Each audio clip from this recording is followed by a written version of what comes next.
जय गजानन, जय काका जी। नमस्कार साथियों, सुनंदा पंडित संत अनुभव नामक इस यूट्यूब चैनल पर आप सबका हार्दिक अभिनंदन।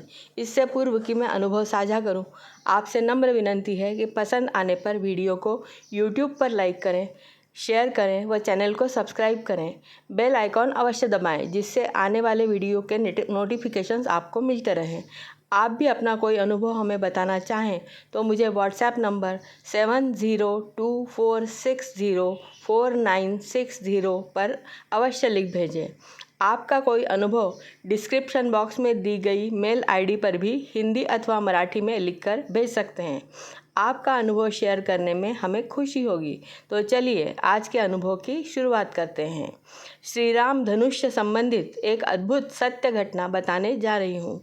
घटना 1880 के अक्टूबर या नवंबर की है।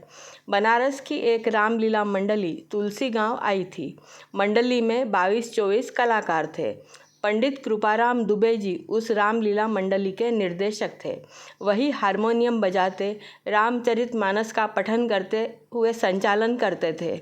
फौजदार शर्मा नामक व्यक्ति रामलीला में साज सज्जा व अन्य व्यवस्था देखते थे। एक 17 वर्षीय युवक श्री राम की भूमिका कर रहा था। एक दिन पूर्व रिहर्सल चल रही थी तो पंडित दुबे जी ने फौजदार से कहा कि कल के लिए शिव धनुष थोड़ी नरम लकड़ी का बनवाए ताकि वह आसानी से टूट सके। पिछली बार जो धनुष्य बनवाया था उसे टूटने में कुछ समय लग गया था। यह बात फौजदार को बुरी लग गई। उसने पंडित जी से बहस की व गुस्सा होकर बदला लेने का सोचा। दूसरे ही दिन श्री राम विवाह व धनुष्य भंग करने का मंचन होना था। फौजदार लोहे की एक छड़ को लेकर दूसरे गांव के एक लुहार के पास गया। उसने उसे धनुष्य के आकार में बदला। लौटते हुए उस पर रंगीन कागज़ और कपड़ा लपेटकर उसे सजाकर गांव में किसी और के घर रखाया। रात्रि में जब रामलीला शुरू हुई तो वह धनुष्य लाकर उसने मंच पर रख दिया व लकड़ी का धनुष्य वहां से हटा दिया। रामलीला शुरू हुई। पंडित जी हारमोनियम पर भाव विभोर होकर रामचरितमानस के दोहे गा रहे थे। हजारों की संख्या में लोग शिव धनुष्य भंग होता देखने के लिए मूर्तिवत बैठे थे। सारे राजाओं के बाद अंत में श्री राम गुरु आज्ञा लेकर धनुष्य भंग करने के लिए अग्रसर हुए। जब धनुष्य को उठाने लगे तो श्री राम बने उस बालक से धनुष्य उठ भी नहीं रहा था। उसने कातर दृष्टि से पंडित जी की ओर देखा। पंडित कृपाराम दुबे समझ गए कि दाल में कुछ काला है। उनकी नहीं, अब तो प्रभु राम की इज्जत दांव पर लगी थी। उन्होंने कलाकार को एक पल रुकने का इशारा किया और आंखें बंद करके हारमोनियम पर श्री राम की स्तुति प्रारंभ कर दी।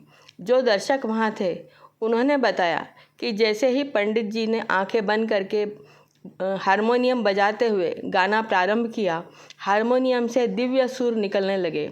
वैसा वादन करते किसी ने पंडित जी को पहले कभी नहीं देखा था। नगाड़े से निकलती आवाज़ भीषण दुदुम्बी में बदल गई। पेट्रोमैक्स की धीमी रोशनी अब बढ़ गई थी। वह पूरा पंडाल अद्भुत आकाशीय प्रकाश से प्रकाशमान हो रहा था। पंडित जी ने खुद को श्री राम के चरणों में समर्पित करते हुए जैसे ही यह चौपाई बोली, लेत चढ़ावत खैचत गाढ़े, काहू न लखा देख सबु ठाड़े, ते ही छन राम मध्य धनु तोरा, भवे भवन धुनि घोर कठोरा।